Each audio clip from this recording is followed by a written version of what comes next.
listening to the Sisters in Loss podcast, a faith-based grief and loss podcast for Black women, where you will hear stories of miscarriage, infant loss, stillbirth, and infertility to learn there is a testimony in tragedy. You will learn how to heal, gain clarity, find hope and peace, and turn your pain into your purpose after loss.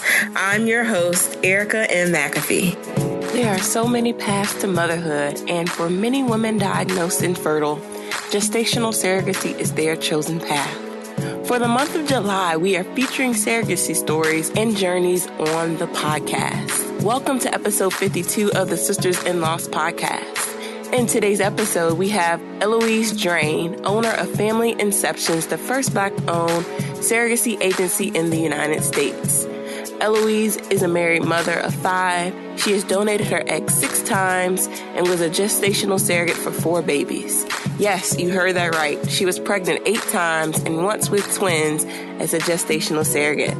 She felt the call as a gestational surrogate for her to start her own egg donation and surrogacy agency, and that is how Family Inceptions was born. Family Inceptions was started back in 2008, and it's the agency's goal to provide intended parents, egg donors, and surrogates with a unique and comprehensive experience from someone who has truly been in their shoes. In this interview, Eloise shares her journey to motherhood, donating a kidney to a family member, surrogacy journey, and how God's purpose and call in your life is bigger than ourselves. This episode is for you if you want to increase the understanding and knowledge of the family building journey, because there are many paths to motherhood. Here is Eloise Drane. Thank you so much, Eloise, for being on the podcast. Thank you, Erica, for having me. I appreciate it. No problem. So, for those of us who may not know you, can you please tell us a little bit about yourself and what you do? Sure. So my name is Eloise Drane, and I am the founder, CEO of Family Inceptions. We are a full-service surrogacy and egg donation agency in the, our main office is in the Atlanta area, but we do have also a satellite office in Washington State. And we are a conduit really between the intended parents and then the women who have chosen to be gestational carriers or egg donors and are obviously willing to help these intended parents have a child or children, hopefully. So that's what I get the pleasure of doing every day. Awesome. So tell us about your surrogacy journey and what inspired you to become a surrogate. Sure. So actually, before I can do the surrogacy side, I have to kind of step back and just give a quick synopsis of how I even got here. So in 1998, I actually was a kidney donor to my cousin, and I had visited him in California, and I saw an ad for egg donors. I was obviously fresh out of surgery, so it wasn't something that I could do at that point, but I definitely kept it in the back of my mind. I had already had 3 children of my own, and I got pregnant easily, so I didn't think that it was going to be an issue. So about a year after the surgery, I contacted that agency and said, I saw an ad and I know I'm not in California. So I assumed that the reason they were going to tell me I couldn't apply or that I wasn't qualified was because I wasn't in California. Because remember, now 1999, the end of 1999, there really wasn't a whole lot of information out there that you can search for and find. So they said, no, actually, the issue is not that you're from California, or that you're not in California, rather. The issue is that you are African-American, and a lot of Black women don't have infertility issues.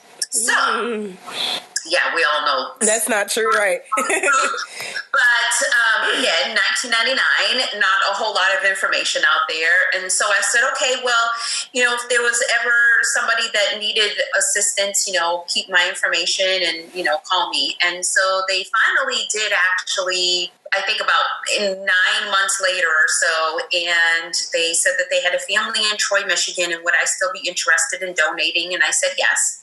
And I went ahead and did a journey for that family in Troy, Michigan. But it was a horrible experience, at that time. Then at this point, it was 2000, and I wasn't able to bring a companion with me. They sent you the medication. They told you to take these shots, go to the monitoring appointment, send you a ticket, have you fly in the day before, do the retrieval the next day, and literally fly out the next day. I was in the clinic 45 minutes, and to this day, I'm still waiting for somebody from the clinic to call me to see how I'm doing. Wow. And it was definitely like being used because, literally after I did my retrieval, they retrieved 27 eggs. The nurse, 45 minutes of recovery, the nurse dropped me off at the door, handed me a check for $3,000 and said, thanks, take a taxi home or to the airport and go home. That was it. Wow. That was the extent of how all of that went. So I was like, wow, well, that definitely wasn't what I was anticipating that was going to be. So I don't think I'm going to ever do that again. But I am a very spiritual person. And about 2 years later, something just kept telling me to, try it again. And I happened to come along a website at the time that was there for classified ads where you can, put information if you want to be a donor or surrogate. And so I placed my information on there, not thinking that I was going to get calls. And within probably 2 or 3 hours, I had so many emails of Black women looking for a Black donor. I was like, oh my God, Wait a minute. They clearly didn't know what they were talking about. And speaking to all of these women, all of them kept saying, I've been having such a hard time finding somebody. Can't find a donor. It's been hard finding a donor. Don't know where to look. And so I went on to actually select who I wanted to work with at that point. And I went on to be an egg donor a total of 6 times, twice for the same family. And after my initial donation, I actually, built a relationship with these intended parents, and I've met my egg donor babies. And there's one in particular that looks just like me. And it was just fascinating. And so in 2005, I said, I really think that there really needs to be an agency out there specifically for minority women having a hard time finding egg donors. And so I thought about starting my own egg donation agency. But at the time, I was trying to finish my MBA, working a full-time job. I already had 3 children, married, and then I found out that I was pregnant with my youngest son. So that was not really probably the right time to start an agency, but it was still something that was very pressed on my heart. And so I started looking for agencies that I could actually work with. And I came across an agency. They were a surrogacy agency, but they didn't have egg donation program. And so I started their egg donor program for them. And then I learned about surrogacy through them. And good Lord, I was fascinated. And I was like, oh yes, I can definitely do that. At that point I already had my 4 children, and I was definitely done having kids. And I was just like, I finished my degree and I was like, yeah, I can do this. And so I went to my husband and told him, and he was like, you've lost your mind. And that's being saying it nicely. Right. and I'm, and it took me about a year to really kind of educate him on the whole process. Because, obviously he knew I was an egg donor. And so his first thought was, okay, well, you're going to, give your eggs and carry the child, and no. And I'm like trying to explain to him the difference between gestational surrogacy and traditional surrogacy, where a traditional surrogacy is where that woman is utilizing her own genetic material, so her eggs, as well as carrying the pregnancy, whereas a gestational surrogate, there is no connection. You are just the host uterus. And I'm not trying to minimize a woman to just be in her uterus, but right. Is what a gestational carrier does. So finally, I was able to explain to him the process, and he understood, and he finally came on board. And then I started looking for an agency local in the Atlanta area to match me, because I wanted to match with a local family. And there was no agencies in the state of Georgia. And so I started looking for agencies outside, and they had people to match me with, but nobody in the Atlanta area. And I'm like, no, I want someone local. So I went about and found my own intended parents. And so with them, I had twin girls for them. Awesome. And then I figured I was done for sure after that experience. And then a friend of mine reached out to me and said, I have a couple that I really need you to talk to. They're looking for a surrogate and you would be great for them. And I'm like, no, I can't do this anymore. I'm done. And plus my husband is going to kill me if I come back to him and say, I want to do this again. And she was like, just talk to them. And I did. And they're from the Caribbean islands. And so she had a stillbirth. She was 8 months along and had a stillbirth. And I had asked her when we were talking what her son's name was. And she told me, and that happened to also be my son's name, and it's not a common name. You know, it's not a Joe or a Samantha. Right, you know, right. This is, it was a very unusual name. And I was like, all right, God, fine. Yeah, I'll go ahead and do this again, but you're going to have to work on my husband's heart because, it's going to be the hurdle.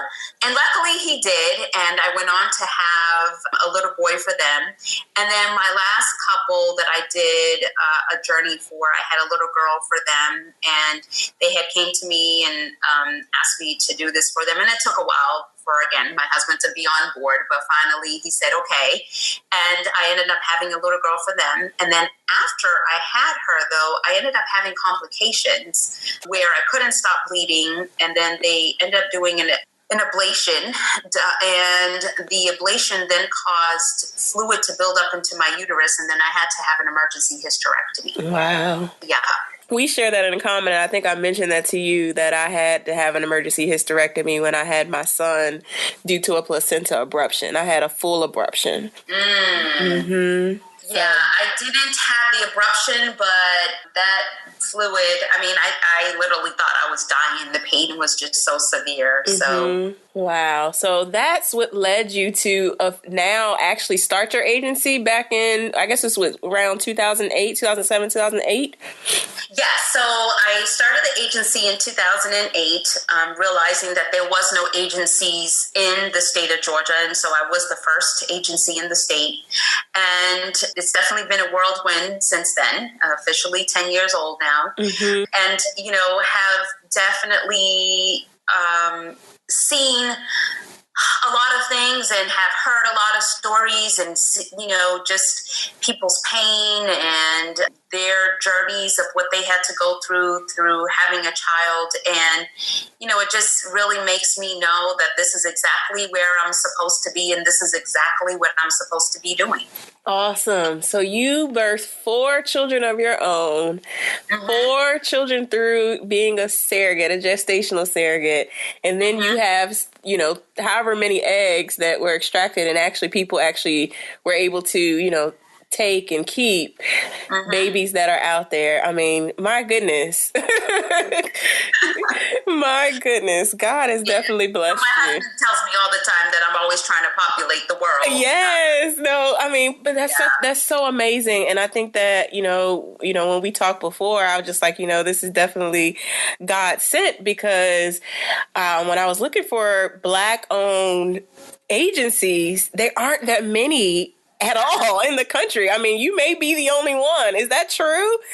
I think there's 3 of us. Okay. There's 3 in total.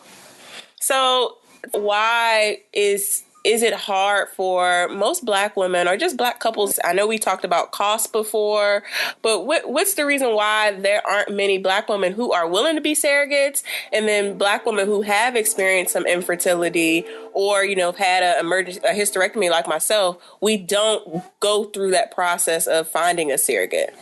Sure. So I think really it's difficult to find Black women to be surrogates because really it's something that's ingrained in our roots. If you look back in the days in slavery days, Black women were used to be wet nurses. Mm-hmm. And we were used, period. We were used. And now women have the choice.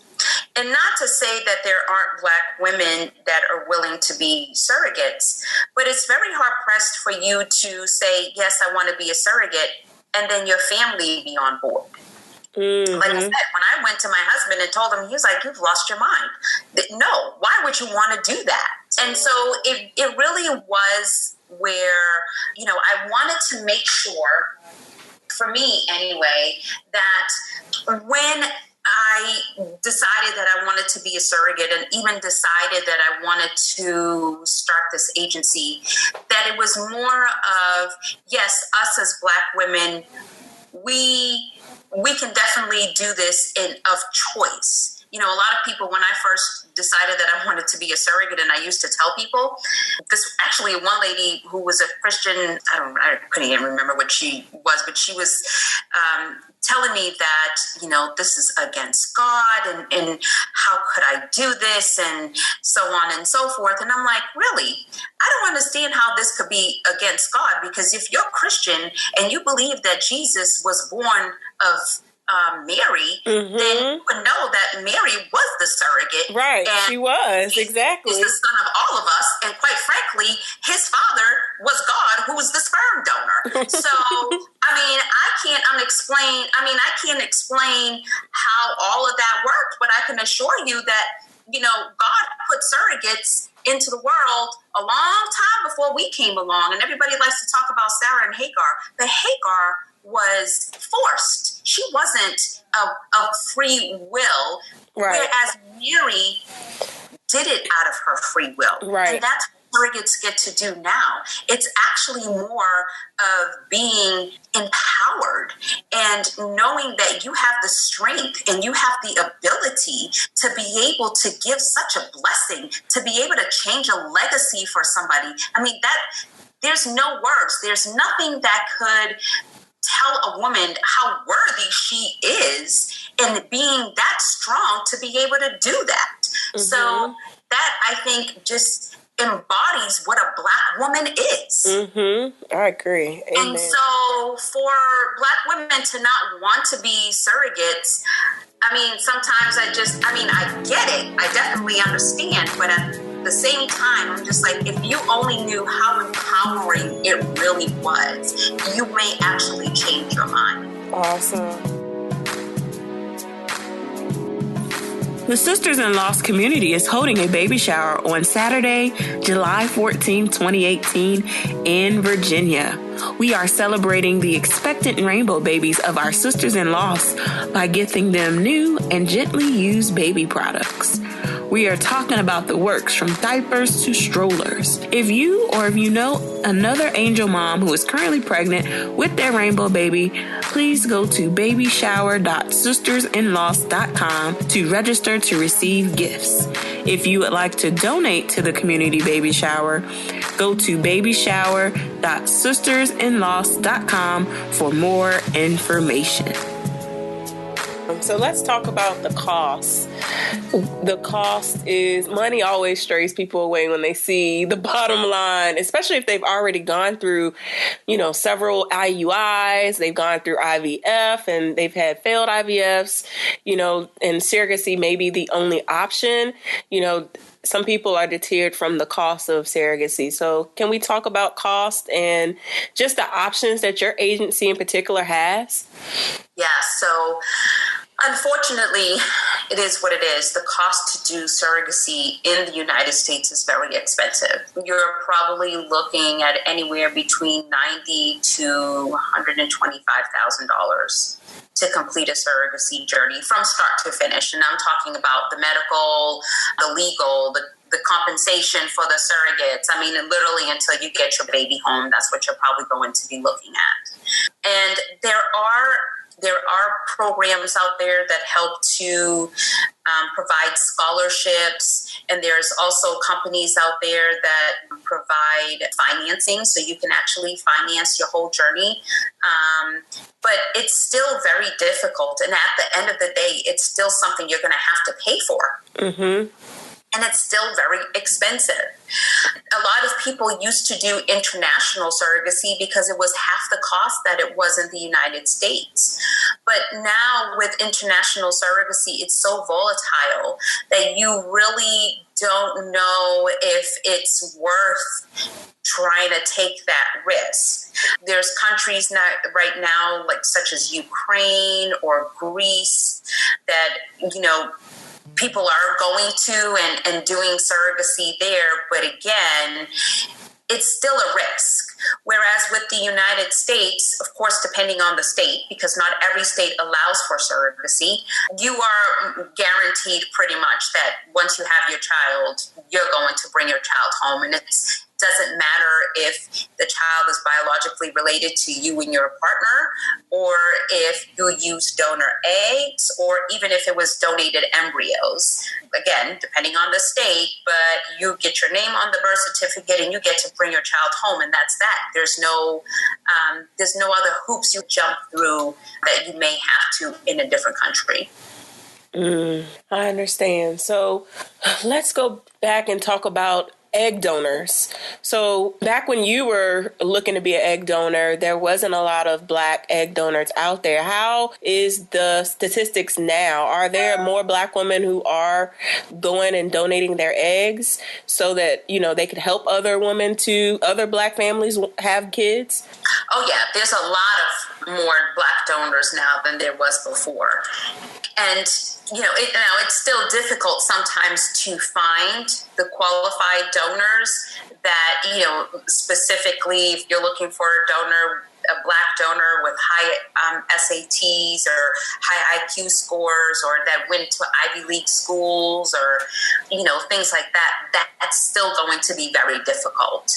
But if, you're looking for a Black donor, just a normal, simple female that, has some kind of education, is healthy, has a healthy background, family medical history is good, you can definitely find them.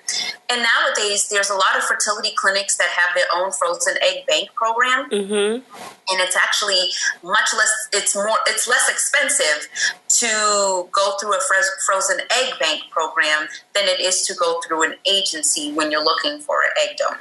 So if cost is a factor, then I would definitely say try a clinic and try to utilize their frozen egg bank program first. And then if you can't, then that is when an agency would be able to step in and help you find the match that you're looking for. Awesome. That definitely is great advice to those who are interested in being egg donors. So for the woman out there that is, have experienced a loss, has gone through IVF, and they're looking to do and to find a surrogate, what should they be looking for in an agency? So when it comes to agencies, there's a number of things that people need to understand first. Every agency, regardless of where they are, whether they're in the United States, they're international, they're not regulated. There is no regulation by the government. I mean, anybody can start an agency. Literally tomorrow, if you decided that I want to start an agency, you can, without the know-how, without experience, without any understanding. So it's very important to keep that in the forefront of your mind. So with that being said, when you're looking at an agency, you want to look at a number of things. Number one is, what experience do they have? Why did they get into this? How did they get into this? What really propelled them to want to take this kind of path in their career? You want to look at, does the agency follow any kind of guidelines? So although we're not regulated, there are industry programs out there. For instance, the Assisted Society for Reproductive Medicine, which is called ASRM. And then there's also SEEDS Ethics, which is a new organization that just came out probably about 5 or 6 years ago, that is really trying to help bring standards into this field and helping agencies, do the right thing. For instance, our agency, we are a member of ASRM, we're a member of SEEDS. We also took the liberty, although it's not required, and I think there's 6 or 7 agencies in the whole country that have done this. We're also registered with the FDA. And we actually get inspected by the FDA, and they'll come in and check on how we go about, from how we save files, how we capture information, and, what we are doing. You want to make sure that an agency carries insurance, professional liability insurance, E&O insurance. It's preferable that you have an agency that actually has a physical location, not just, I started my agency from home. You want to work with an agency that works with an escrow company. So the funds that are due to the surrogate or on her behalf are actually funded into an escrow. That's a third-party company that has no relation to that agency whatsoever. Because unfortunately, there has been, a number of cases with agencies that have stolen intended parents' money. And we're not just talking about a couple $100. We're talking about millions of dollars. Wow. You want to talk to the agency about, their how many families have they helped? Can they give references, of past intended parents that you can actually speak to and get their experience and how they, how was it working with that particular agency? And there's a whole slew of various questions too that you want to ask the agency, and of course, I kind of gone blank.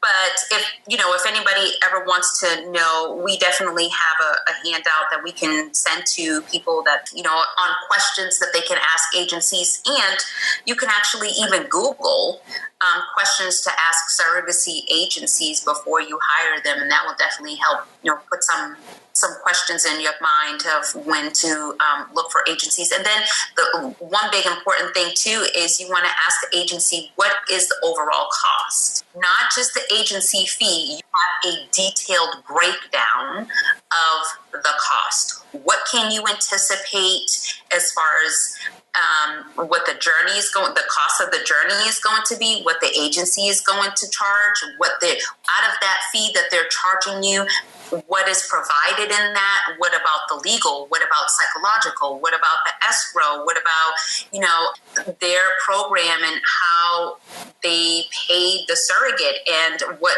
does she get as compensation, and what if she was put on bed rest, what if she has lost wages, what if she has housekeeping care because she was put on bed rest. I mean, there's just a whole slew of things, like I said. So we can go on and on and on, really. And I know we don't have that much time. So. No, we don't have that much time. But no, I think you gave a good idea of what people should be asking, especially if they're shopping around for a agency in their area. And just real quick to point this out, some people, to do surrogacy, can't afford an agency. And unfortunately, the agencies definitely add an additional hefty cost. And so we are working right now on a program called Surrogacy Roadmap, where we're creating literally a platform for the intended parents who can't afford to utilize an agency. Mm-hmm. You would literally take this course, if you will, for a lack of better words, and it will give you step-by-step instructions from how to go about finding a surrogate through how to get your baby home and everything in between. And so it's kind of like an agency know-how without actually having to pay for an agency cost. Right. That'll be awesome if you could share that information, and I can leave it in the show notes for everyone to go to your site when that course becomes available. Yes, absolutely. So what encouraging words can you leave with the mom who's infertile and is looking to have and find a surrogate? Don't give up. Just don't. With me being a spiritual person, I definitely am very faith-based. Mm-hmm. And I definitely feel that God is not going to give you more than you can actually handle. And when you're going through something, you question every single thing that he's doing. Like, really? Well, I can't handle this. And I'm still going through it. And he hasn't changed things. And, now we need a surrogate and we can't afford it. And how are we going to come up with this money? And how are we going to do this? And where am I going to get this? And And that is where you really need to look into your faith and trust and believe in God and don't give up. Somehow, some way, you will have a child. You know, I feel that every child chooses who his and her mother is going to be.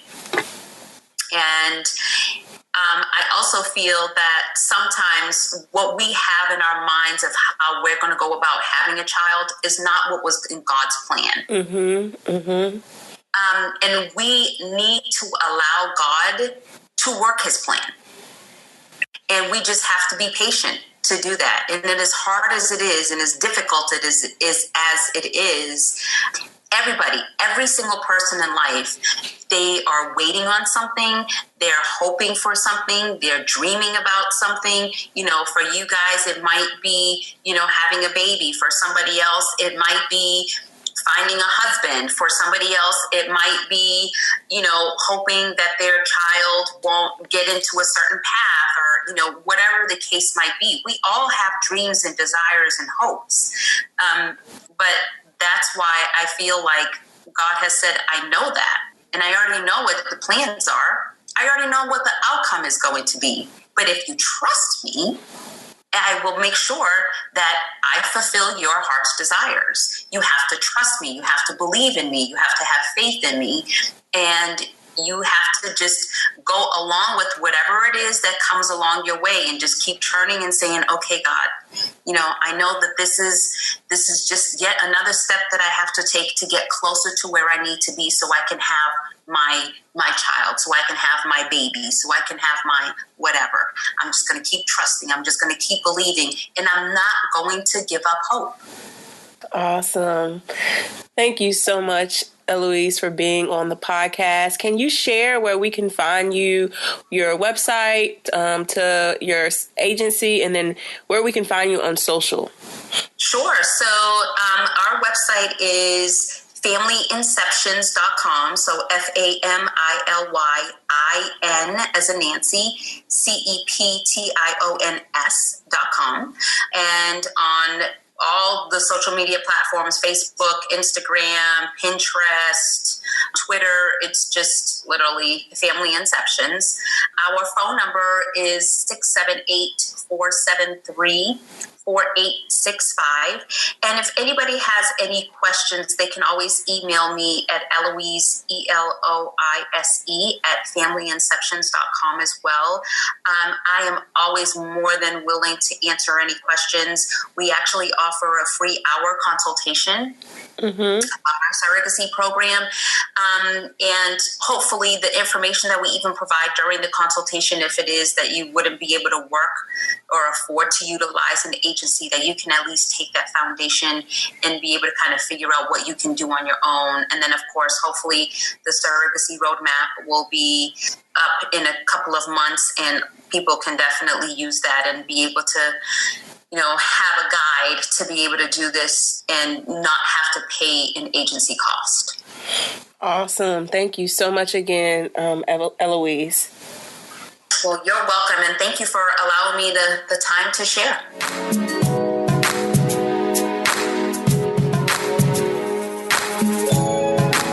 Thank you so much for listening to today's episode. I pray that this show was inspirational and a blessing to you. For show notes, visit ericamcafee.com/podcast. Please join us in our offline discussions in our private Facebook group by going to sistersinloss.com. If you're listening in Apple Podcasts, please rate and subscribe to us and leave us a 5-star review. I pray that you all have a blessed week. Keep the faith, and I'll talk to you next Wednesday.